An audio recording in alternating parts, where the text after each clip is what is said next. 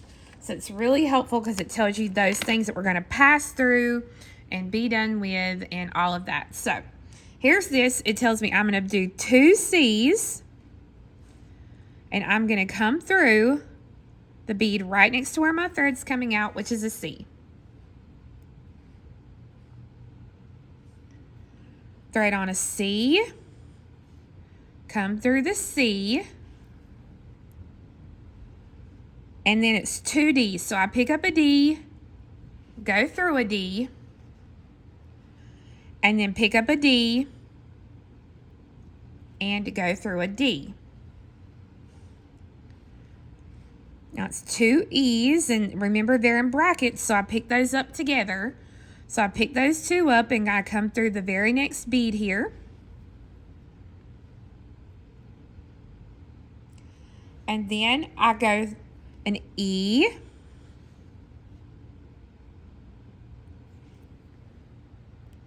and 2 A's. So 1 and 2.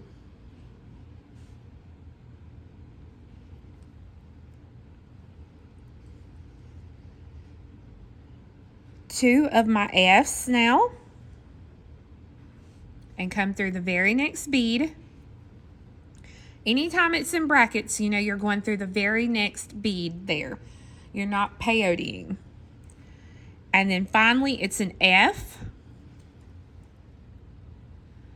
a B, and the last one is a B, and this is where we know we have to step up because this is my last bead of the row, and then I have to come through this bead too. So I've got to go through 2 beads. So that was row 5.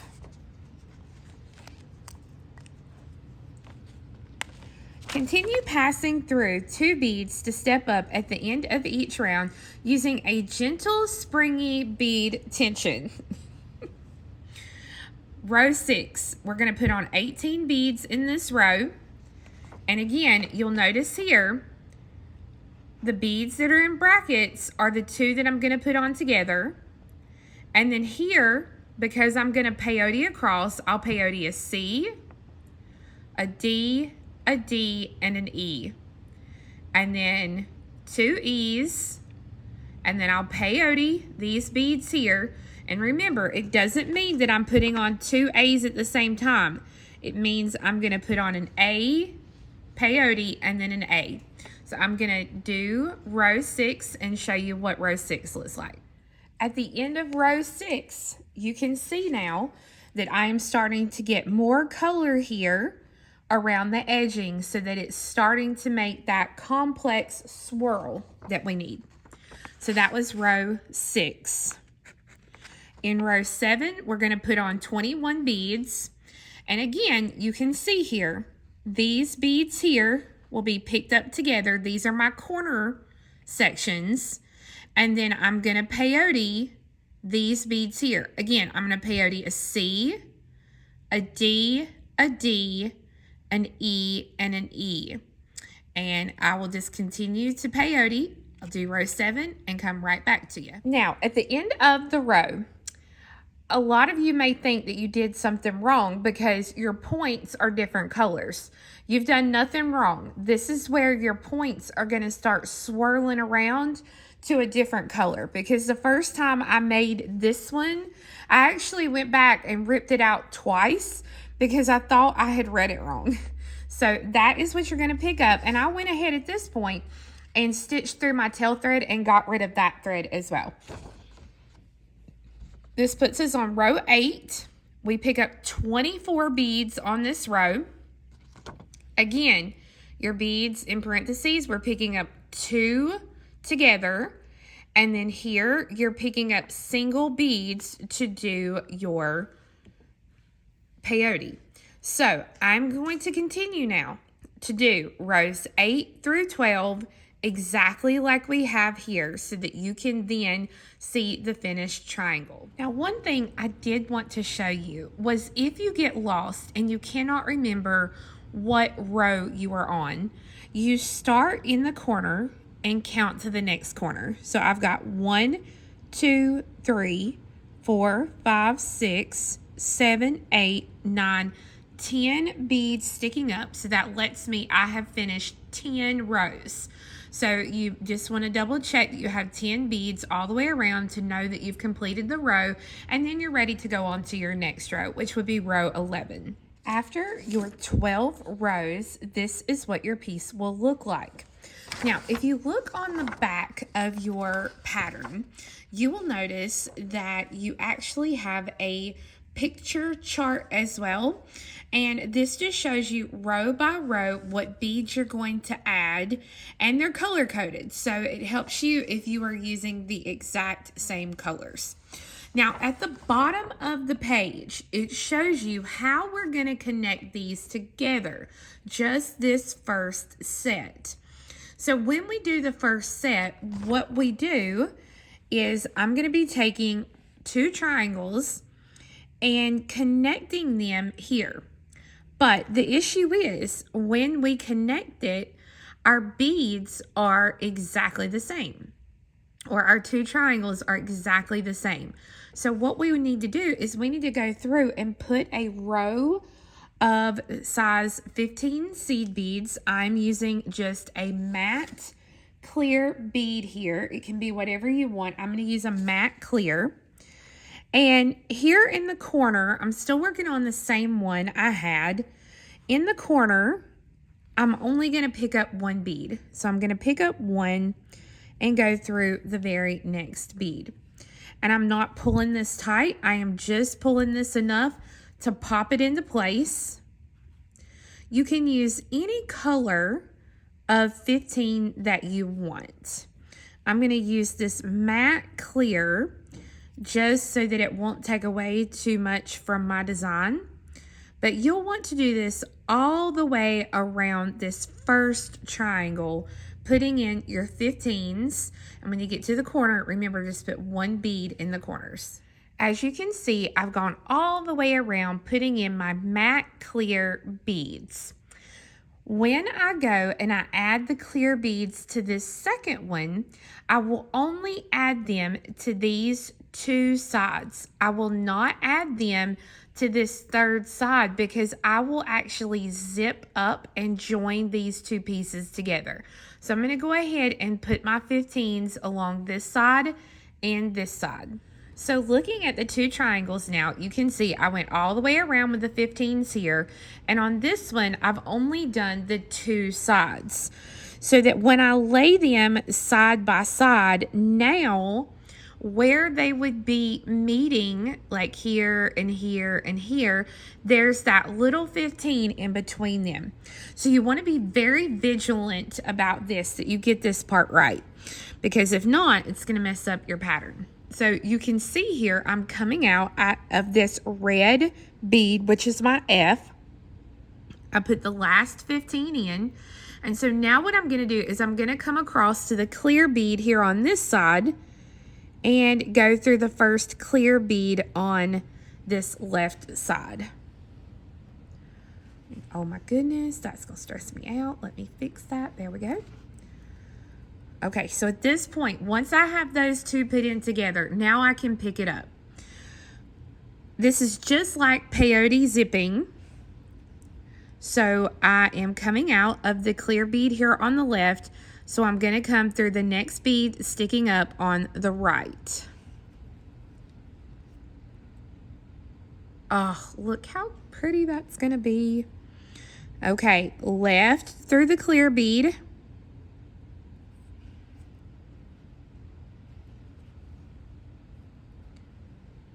Right through the next bead sticking up, which is going to be an F.